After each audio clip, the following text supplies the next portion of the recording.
Tax کے لیے کسی کو ہراساں نہیں کیا جائے گا، معیشت کی بہتری کے لیے مزید مشکل فیصلے کرنا ہوں گے۔ وفاقی وزیر خزانہ محمد اورنگزیب کی واشنگٹن میں پریس کانفرنس، کہتے ہیں کہ نان فائلرز گاڑیاں اور جائیدادیں نہیں خرید سکیں گے۔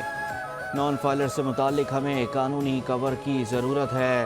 امریکہ میں اسٹیک ہولڈر سے ملاقاتیں مثبت رہیں، ورلڈ بینک پاکستان کو قرض نہیں گرانٹ دے گا۔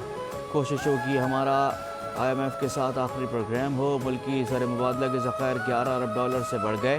تمام بینک تعاون کرنے پر تیار ہیں۔ عالمی ادارے بھی قرض دینا چاہتے ہیں، لیکن اب ہم اپنی شرائط پر قرض لیں گے۔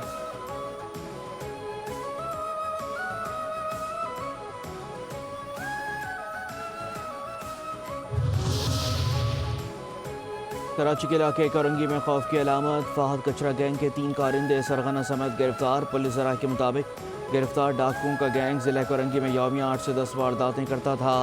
پولیس چیکنگ سے بچنے کے لیے گینگ کے کارندے واردات کے لیے الگ الگ موٹر سائیکلوں پر نکلتے تھے۔ فہد کچرا اکیلی خواتین کے کان کی بالیاں کھینچنے، خواتین سے لوٹ مار میں ملوث ہے۔ گینگ کی وارداتوں کی CCTV بھی موجود ہیں۔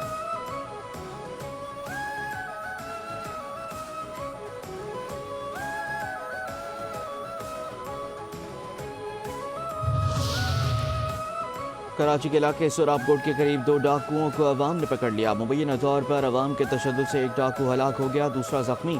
لاش اور زخمی اسپتال منتقل۔ مارے جانے والے ڈاکوؤں کی شناخت راجہ کے نام سے کی گئی۔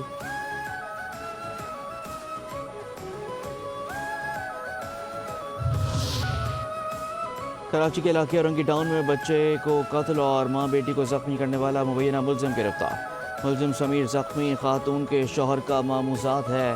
واقعہ 3 روز قبل پیش آیا تھا۔ ملزم مہمان کے طور پر گھر آیا تھا۔ خاتون سے دست درازی کی دوران خاتون اور معصوم بچوں پر بلیڈ اور بیٹری کے وائر سے حملہ کر دیا۔ شدید زخمی ہونے والا 10 سالہ بچہ دوران علاج دم توڑ گیا تھا۔ زخمی خاتون کے شوہر کی مدعیت میں مقدمہ درج کیا گیا۔ جنت نظیر وادی کشمیر پر بھارت کے غازبانہ قبضے کے 77 سال۔ دنیا بھر میں آج یوم سیاہ۔ 27 اکتوبر 1947 کو بھارت نے غیر قانونی طور پر اپنی افواج کشمیر کی سرزمین پر اتاریں اور کشمیری عوام کی خواہشات کے برخلاف وادی پر قبضہ کر لیا۔ جموں کشمیر پر بھارت کے فوجی قبضے سے مظلوم کشمیری اپنی ہی زمین پر محکوم بن گئے۔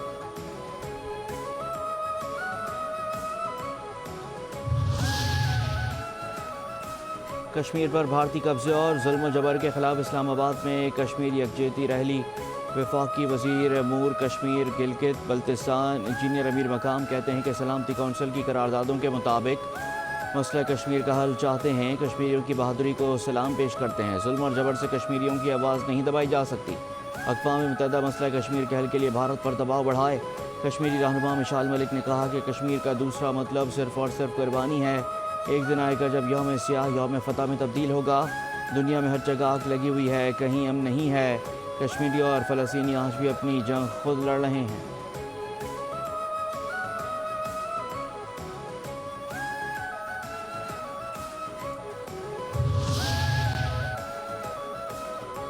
صدر مملکت آصف علی زرداری، وزیر اعظم شہباز شریف، بلاول بھٹو زرداری، چاروں وزرائے اعلیٰ اور دیگر کی کشمیر میں بھارتی ظلم اور جبر کی مذمت۔ اقوام متحدہ سے کشمیریوں کے حق خود ارادیت کے لیے کردار ادا کرنے کا مطالبہ۔ کہتے ہیں کہ بھارتی قابض افواج کشمیریوں پر ظلم ڈھا رہی ہے۔ مقبوضہ کشمیر میں سیاسی قیدیوں کی تعداد ہزاروں میں ہے۔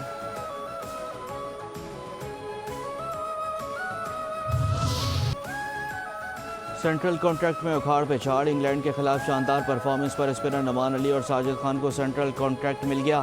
مسلسل نظر انداز وکٹ کیپر سرفراز احمد اور فخر زمان کی سینٹرل کانٹریکٹ سے چھٹی ہو گئی۔ شہنشاہ آفریدی کی تنزلی بی کیٹیگری میں چلے گئے۔ PCB کی پہلی بار 5 ایمرجنگ کھلاڑیوں کو سینٹرل کانٹریکٹ کی پیشکش۔ قومی کرکٹ ٹیم کے سینٹرل کانٹریکٹ کا اعلان، 25 کھلاڑیوں کو کانٹریکٹ دے دیا گیا۔ بابر اعظم اور محمد رضوان ایک کیٹیگری میں شامل۔ نسیم شاہ، شان مسعود بھی بی کیٹیگری کا حصہ۔ شاداب خان، عبداللہ شفیق، سلمان علی آغا، سعود شکیل C کیٹیگری میں شامل کر لیے گئے۔ حارث رؤف، سائم ایوب اور ابرار احمد C کیٹیگری کا حصہ۔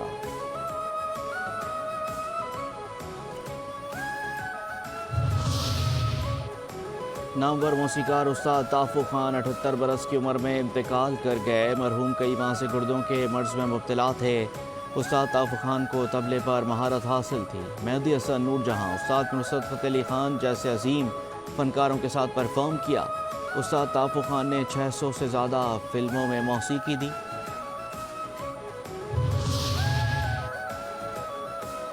اور ملکہ جذبات اداکارہ نیرہ سلطانہ کو بچھڑے 32 سال بیت گئے۔